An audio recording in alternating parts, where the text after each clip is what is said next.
So you've come out against the rioters in Charlottesville and all their violence and bigotry. Yep. The leaders of the Charlottesville rally were empowered by the rhetoric and agenda of Donald Trump and a lot of his associates as they've come out in the Vice documentary and claimed. You've not only said controversial things, but you've had a couple of attacks against the trans community, transphobic attacks, even your call for the transfer of Palestinians, which I don't know if you've redacted that. Yeah, I redacted that like 9 years ago. I just wanted to make sure. I wanted to ask you. No, I'm just learning about Ben. No, really, that's fine. That's fine. But even with that, do you feel that a lot of your speech could incite the same kind of violence? I mean, you heard my speech tonight. Do you feel that my speech could incite violence? Well, I mean that seriously. That's an honest question. I know you're asking honestly. I feel that for me, as an individual, it isn't, but I could see how a lot of your points I really disagreed with. I literally have a list of that's fine. I mean, that's the good part, right? Where we disagree and we can have a conversation. I just was wondering in terms of, and what I mean by inciting violence is encouraging the same people who believe in like your transphobic beliefs, even that like homophobia is a sin based on your religious beliefs. Do you believe that because of what you say, you can encourage a lot of people to act on those beliefs? So I have a very strong standard with regard to incitement, and I'm very consistent about this. If I'm not telling somebody to commit violence, I am not inciting them to violence. I've held the standard for Barack Obama when he was saying anti-police things, and then somebody went and shot up some police officers in Dallas.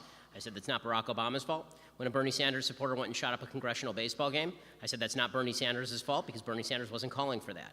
Political debate requires that you talk to people and people take your words as what they mean, not as an excuse to go and do violence. I've never called for violence, nor would I. As far as the idea that my words are some sort of attack, a violent attack, for example, on folks who are transgender, my view, I'm not saying I know, but I'm responding to the people who are not you who might say that. Okay. So the idea that I am transphobic, for example, this is a bizarre kind of attack in the sense that I don't know that I've ever exhibited phobia of trans people. I'm not afraid of trans people. Well, transphobia is more along the lines of prejudice against the trans So I community. I actually think that your first characterization was right. I think that transphobia is really disagreement with the basic principle that the trans community is trying to purvey, which is that people's sex is malleable, that people can move from male to female, and that it is my job, objectively, to now call them the name they wish to be called, and to teach my children that men can be women and women can be men. I fundamentally disagree with that point. Now, with that said, is everybody in the United States entitled to the same rights? Of course, but your right does not extend to forcing me to call you what you want me to call you. That's not the way this works. That violates my freedom of speech. So in interpersonal relationships, if I were out to dinner with a trans person, would I make a point of noting their proper biological sex? No, because that would be impolite. When I'm talking about the general principle of is a man a woman or is a woman a man, the answer is I will say that a man is a man and a woman is a woman and a he is a he and a she is a she. And if I'm in a public debate with somebody, I will say the same thing. I do want to clarify that when I meant, I wasn't trying to say disagreement. I was relating it to the same definition of homophobia, which is prejudice, or I tried to say discrimination. Right. So I think that again, homophobia. There are some people who actively want to do violence to people who are gay. Right. I mean, those people are not me or anybody that I agree with. Obviously, I've never at any point in my entire career ever advocated violence. God forbid. Against anybody in a civilized society. That's not something that I believe in, and I think it's evil. As far as I think again, your original definition of transphobia actually is better applied here as well. I think it's disagreement with certain principles that the homosexual community wishes to espouse. What I was saying was that's not what I was. I was instead I know, of saying I'm saying that I agree with your original definition and not your definition. So the definition that you made. No, I'm not saying it's mine. It's one that I Googled that I found. Right. So, and I think that definition is wrong, and I think that the one that you Freudian slipped was right.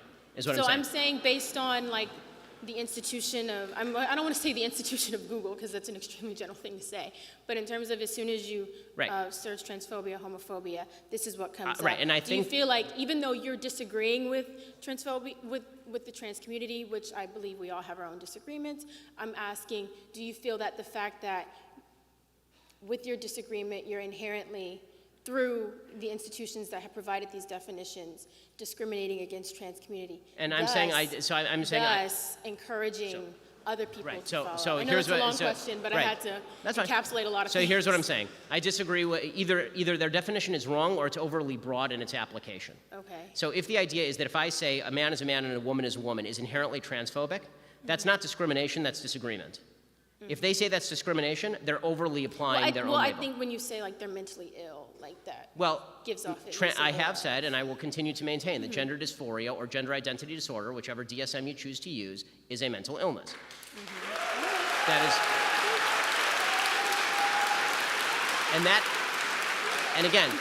and again, God forbid that it should be said with any animus, because this is not said with animus. When people are suffering, these are clearly folks who are suffering. When people are suffering, you shouldn't be saying stuff with animus. I'm not saying that as a gotcha to people who are transgender. The point that I'm making is that when a society begins treating folks who have mental illness as though they are representing an objective reality, they are doing no service to the people who actually suffer from a mental illness. My grandfather suffered from schizophrenia, paranoid schizophrenia. He was institutionalized. If the doctors had said to him, Nate, you're fine. We believe that the radio is actually talking to you. That is not a service to him. That would have been terrible for him.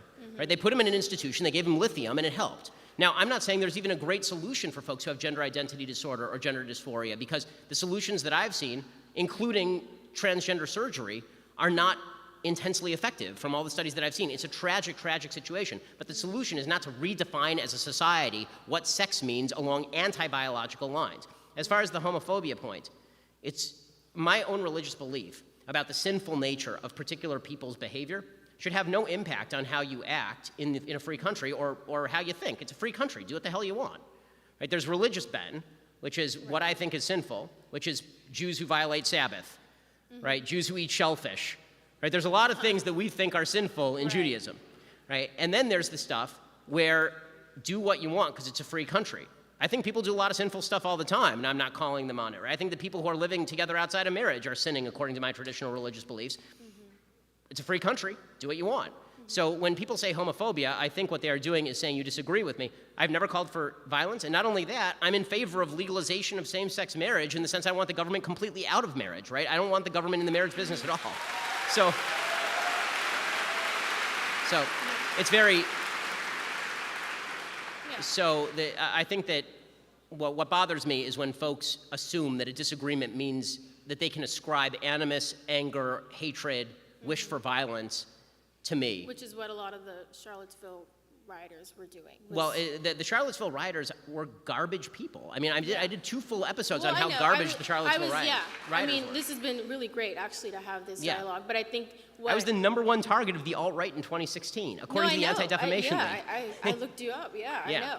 But what I and I'm sorry, I don't mean to be sassy, but what I really wanted to understand was, because you have such a large platform, I mean, even through Twitter, through social media, through your website, through your just all your work, like, do you not claim? I don't know of any particular cases where someone has said, Ben Shapiro told me to literally go murder a trans person, or someone who. And if they did, they would be lying. Yeah, okay. I just wanted to ask you about. Right, and if they did, they would be encouraging of the lying, and I would think similar that, and again, anybody who commits acts of violence or evil in my name is a violent, evil person. Okay. And I hope that's standard for everyone. But I really appreciate you coming out. Thank It really you. means a lot to me. Thank you.